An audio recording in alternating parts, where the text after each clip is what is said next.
So my name is Djirdeh. I work for the Web Developer Relations team at Google.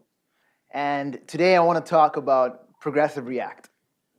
Or, if you'd like to hear an alternate title, how to build your React app so more people can use it. Now, developer advocates, including myself, we spend quite a bit of time going over tools and techniques that developers should use in order to build performant and reliable applications. However, sometimes it can kind of feel like our message comes across like this.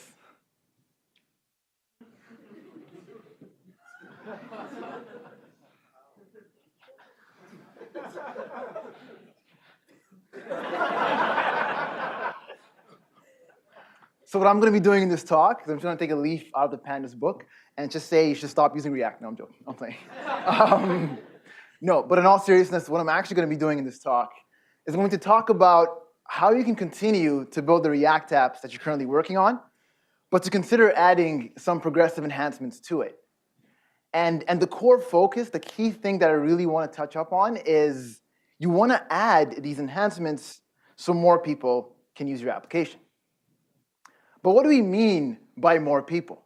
Like, how do we measure that? Why should we measure that?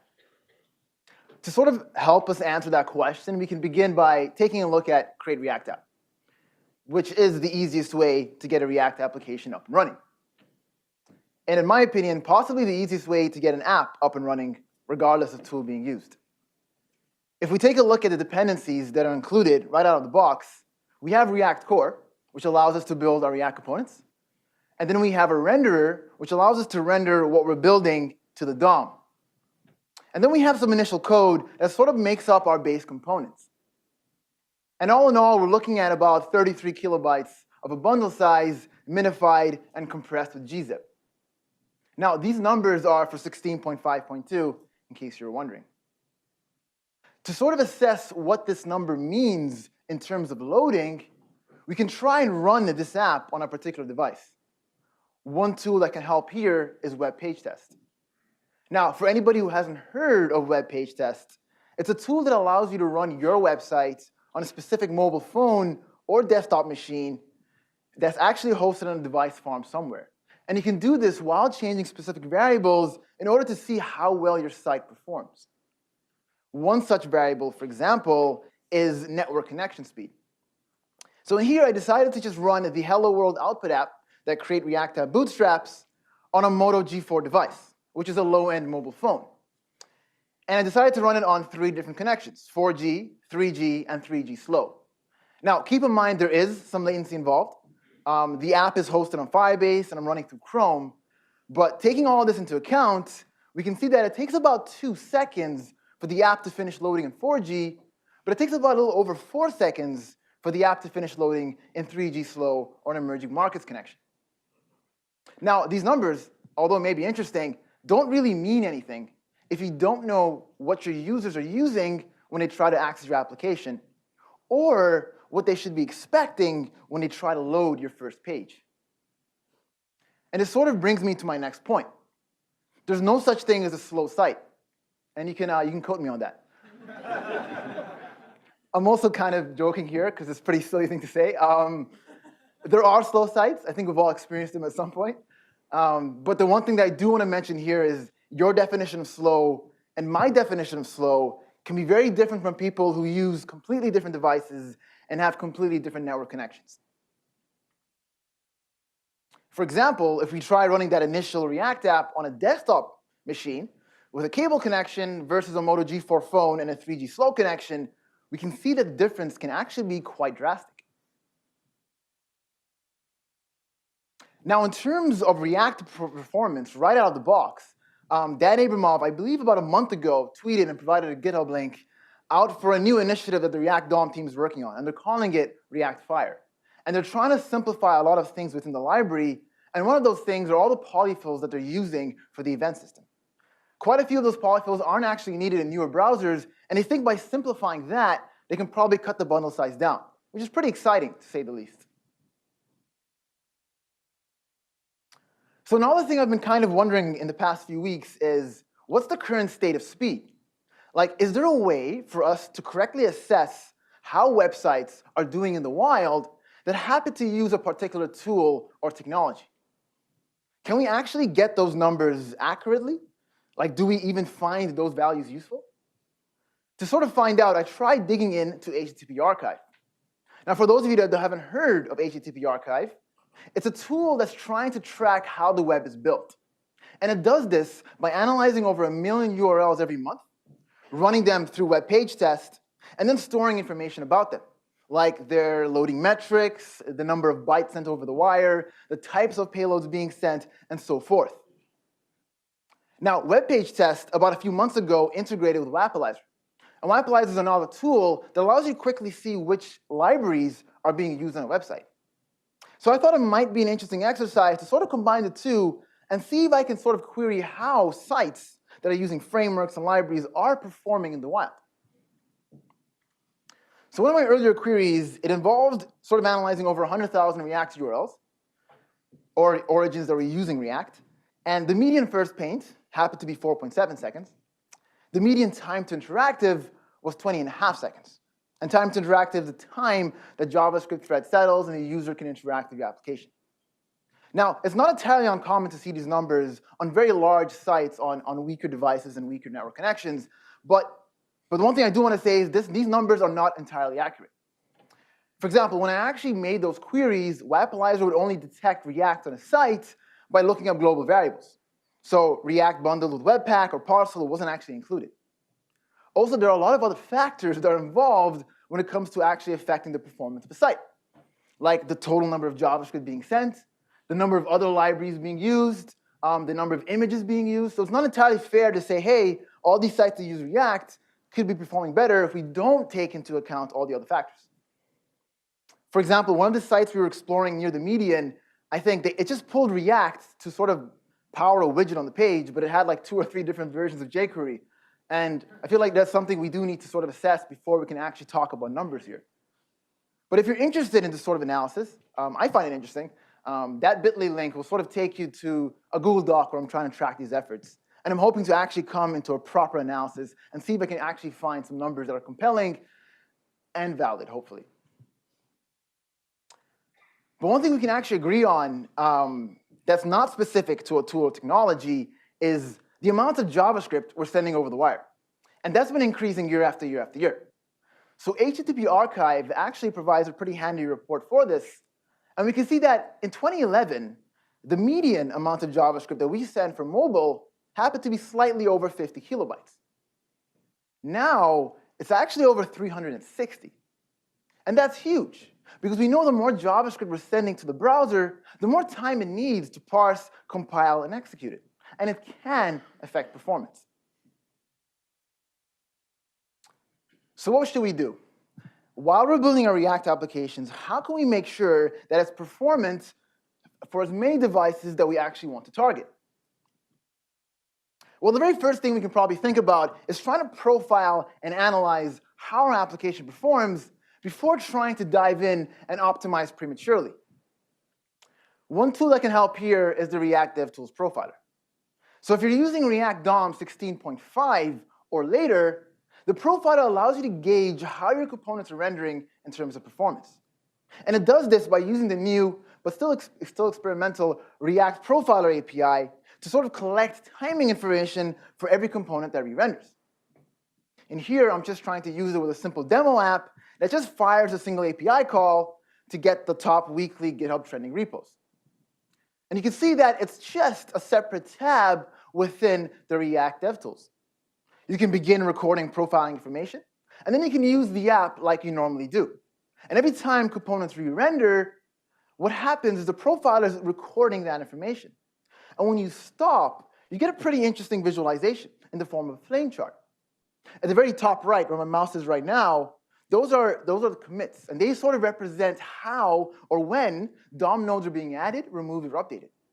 For each commit, you can sort of see every component that re-renders, how long it took for it to re-render, as well as other metadata such as their prop, state, and so forth.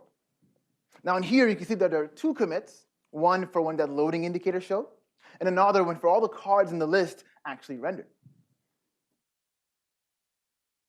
So the next thing I naturally felt like I needed to do was just see if I could fire a lot more API calls recursively and fetch a number of different weekly trending repos based on language, JavaScript, OCaml, and so forth.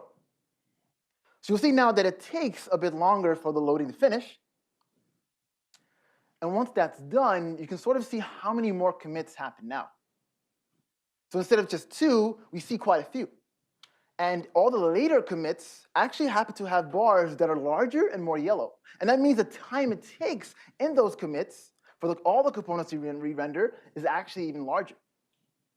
Notice how on the very bottom, you can see all the card components and every single one re-rendering. So it's pretty easy to sort of identify right now saying, hey, maybe we don't need to re-render all the card components. Maybe we can actually use something to sort of only render what we need to, or the ones being added to the actual list. So to help minimize unnecessary re-renders, you can, and I could have used should component update in this application for the child component to only update when its props was actually changing. You can also use pure component to achieve that same effect. Now, if you're using a global state management library like Redux, it can be useful to memorize your selectors, especially if you have a lot of state that's changing globally. And reselect can actually help here. And if you have very long lists or very large tables, virtualizing them can help. Tools like React Virtualize can make things a lot easier. So if you're interested in actually learning more about how the profiler works, Brian Vaughn, who actually worked on it, actually wrote a very nice blog post, and that bit.ly link will take you there. And in the link, he actually provides another link for a YouTube video where he does a pretty nice deep dive into it. And he shows you how he actually uses it to find some performance bottlenecks and then actually fix them.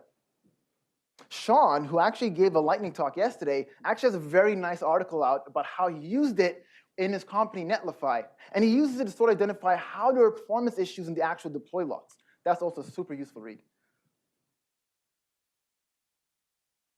So now, outside of specific DOM mutations and component re-renders, we can also sort of think about higher level concerns. And one tool that can help us here analyze these higher level concerns is Lighthouse. And Christina gave a pretty nice introduction yesterday in a lightning talk about it. So Lighthouse is an open source tool built by the Google Chrome team that allows you to sort of analyze and assess how your site performs along a few horizontals. You can use its Node CLI, you can use its Chrome extension, or my personal preference, you can just open Chrome DevTools, head on over to the audits panel, and then just run it right there and then. When you run audits on a page, Lighthouse will take a few minutes to sort of do all the tests that it needs to do. Once it finishes, it actually shows you a pretty neat report. And it shows you a score on how well you did, as well as things that you've passed and things that you could have improved upon. Now, in terms of JavaScript bundles, there are quite a few audits you'd probably see that can help you identify, okay, maybe I can optimize here. One of them could be eliminate render blocking resources. Lighthouse can provide a warning saying, hey, you have a lot of JavaScript that's blocking your first paint. Another could be your JavaScript boot up time is just too high. And you might also just see you have very large network payloads. And that can apply to more than just JavaScript payloads, but if your JavaScript files are causing this, it'll most likely flag that audit. So the very first thing that I think about when I think about how to optimize my JavaScript bundles is to code split. And the idea behind code splitting is instead of giving your users the entire bundle when they open the first page or the first route, why not give them pieces of the application as they navigate throughout the entire app? The easiest way to actually get started using it is by dynamic imports. Now, dynamic imports has a pretty familiar syntax. It looks like a function call, even though it's not really a function call. And you can import any module that you like asynchronously, and then it returns a promise. So then you can chain it to do whatever you need to do, or use async await. And here, I'm just showing you how I import a sort by method from Lodash to sort 3 numbers in a form. And that module only gets imported when that button gets clicked. Now, if you weren't using Lodash in your application or a similar utility library, and you were trying to sort 3 numbers, you probably wouldn't be needing to do this, because you can just use array prototype sort, or just write a 2-line function. But this is a super contrived and simple example. Now, as easy as it is to use dynamic imports, it's still a relatively new syntax, and it's in stage 3 in the proposal process. But Webpack actually supports it out of the box. It is supported in Chrome and Safari, I believe. And you can use it in Create React app, but there are libraries out there that can sort of make things even easier for you. And they provide abstractions around it. James Kyle built a library called React Loadable, and it gives you a pretty nice and easy to use API to sort of use dynamic imports to get components asynchronously. You just import loadable, and then you define a loader component for the component that you actually want to fetch. And then you have a loading component to actually render something as a placeholder. It could be a spinner, a skeleton screen, and so forth. Now, as simple as it is to use React Loadable in your application and just start code splitting everywhere, it can be a bit daunting to figure out where you should. And I think a very nice target to begin with is on the route level. Now, routes are still essentially components, but it sort of gives you a nice way to sort of begin thinking about how you can split your entire application. So if you're using React Router, you can just do what you need to do with React Loadable, and then every time you pass in a route, pass that component in. Now, this is actually pretty explained, I think, really nicely in the docs, which is super useful, because I feel like this is something that a lot of people could do really easily, but don't know that they should. Now, if you're using Next.js, this even takes things a step further, because it does provide a lot of things to make things easier for you, but it also has automatic code splitting out of the box. So every time you define a new route, you don't even need to worry about using another library to code split on the route level. Another library that provides kind of a similar API and sort of solves the same problem is loadable components. You, again, define the component that you want to asynchronously fetch, and then you have your loading component to define the component that you want to show while your initial component is rendering. I believe the author built this one to make the idea of code splitting easier when server-side rendering. But you can server-side render while using React Loadable as well. And another pretty nice tool that I stumbled on recently is React Loadable Visibility.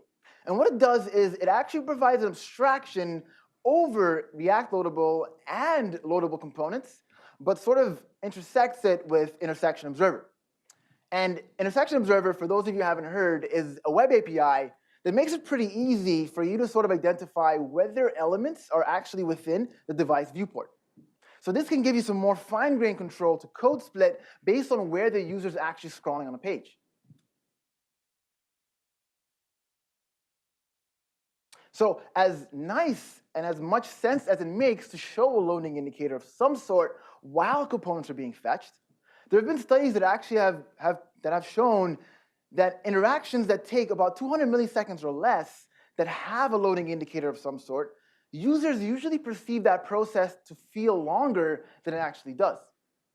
So React Loadable actually helps us here, and it allows us to use a delay prop or a delay attribute to sort of to define when we want to see that loading indication. Now, suspense aims to take this a step further. Suspense is a feature that the React core team has been working on for quite some time, and what it does is it allows you to make things easier while scheduling and data fetching. So instead of using something like React Loadable to have components actually be fetched asynchronously and then not show intermittent like loading states, you can use suspense to have your child components in a way suspend entire state updates or page transitions until everything's loaded. And the API is supposed to be as easy to use to show loading indication when you need to. Now, if you're actually interested in learning about suspense, watch any of Dan Abramov's talks on the subject, or Andrew Clark's talk in Djirdeh, because they show some pretty compelling use cases about how useful it can be. A lazy load component was also merged in to allow you to code split while suspending. So now to switch gears a bit, and to talk about something aside from code splitting, and this can also improve the performance of your web page, is to consider caching things in your application that you think is worth caching. And when I say cache here, I'm not talking about the browser's memory cache or the HTTP cache. I'm talking about the service worker cache. Now, service worker is a script that runs in the background of your browser when you view a web page. The idea is with a service worker, you can actually include a lot of functionality to improve the user experience while having things off the main thread. For example, you can actually enable push notifications or background syncing. But one of the most compelling reasons to use service workers is to sort of cache files that are pretty important so that when your user makes repeat visits, the browser can make the request to the service worker instead of having to make the request all the way to the server. So you can get much faster repeat visits, and you can even enable offline support. So you can go ahead and write your service worker logic yourself, and maybe it's a good idea when you want to actually learn about how it works, but it can make things a bit more complex. So thankfully, there are libraries out there to make our lives easier. Workbox is one such library, and it's built by the Google Chrome team. You can use Workbox's CLI, its node module, its Webpack plugin, and the idea is you can actually include Workbox to your application to have service workers be created and updated as part of your build process. And to sort of see how much you can actually improve the performance of your application, you can see that repeat visits can actually be a lot faster. So technically as of now, service workers are actually supported by default in Create React App. And the idea was users who use Create React App can sort of get the benefits of service worker caching immediately, which is awesome. But there's been a lot of discussion about how it maybe shouldn't be enabled by default. And that sort of makes sense, and I can see why. Because service workers, if you're not entirely sure about how it's caching your files, you might run into the issue of having things cached showing to your user when they should probably be seeing newer data. So this issue was created. It had a lot of discussion, a lot of strong opinions, but the overwhelming consensus was maybe service workers should not be enabled by default, and maybe it should be opt-in. So in Create React App version 2, I think a couple of days ago, the latest beta was created. So service workers will not be enabled by default, but you only need to remove 2 characters in order to include it, which is, I think, pretty good. So now let's talk about something else to improve your performance. If you're using a CSS and JavaScript library like Emotion, Aphrodite, Glamour, styled components, and so forth, it can make the experience of styling your components a lot easier. And I know ever since I started using them, I've quite enjoyed being able to encapsulate my styles within my components, and it feels more natural. However, if you're not entirely careful and you're using a CSS and JavaScript library, you can run into the issue of making sure that your styles are only being applied on runtime. And the problem here is when your JavaScript bundle only finishes executing, then you can sort of see those styles. And the problem, you might see some flash of unstyled content, and it could hinder performance if you're trying to reach a target audience with weaker devices and poor connections. So one way around this is if you're server-side rendering or pre-rendering, extracting critical styles can help. And Emotion and styled components support this out of the box, and I believe with both, you can sort of extract your styles into a string or into a node stream.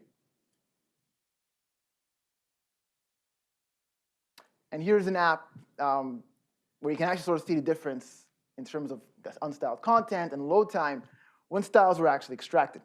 Now, disclaimer, this app wasn't built with React, but the only difference between the two is the actual extraction of CSS. And lastly, one thing I want to talk about is if you're thinking about optimizing, you're thinking about adding all these enhancements, it can make a very big difference if you're keeping an eye on things. And the reason why I say this is we can sort of not get used to analyzing how our application is performing when we're adding features and fixing bugs and so forth. So using tools like Webpack Bundle Analyzer can give us a pretty easy way to see our entire bundle. This is a neat heat map visualization, and it sort of allows you to zoom in and see which modules are larger or smaller than others. There are also tools like Size Plugin, which allows you to sort of see how your bundle size is changing based on every build, and sort of gives you an idea of the trajectory you're headed with your entire bundle. The very last thing I do want to talk about is there's this notion, and I've seen a lot of discussions about how, as developers, we want to make sure that the experience of building our applications is as fast and efficient as possible, and that makes sense. But at the same time, I've also seen that maybe the things we use, the tools we use, can affect our user experience. And I think maybe this trade-off can actually happen. We might be adding things in our application that is affecting user performance. But I think there are so many tools that we can use to keep an eye on how our application is performing, to analyze our entire bundle, that maybe we don't need to have this trade-off. We can continue to build apps with all the tools that we need, because at the end of the day, I can pretty confidently say everyone in this room, or the majority of us in this room, are not selling performance. We're not building apps that sell performance. We're building apps that sell something or provide a service. So performance is usually an afterthought, and I can see why. But maybe it doesn't have to be something that we worry about only when it becomes a problem. I hope you enjoyed this talk as much as I enjoyed giving it. Thank you. You can ask the questions if you like.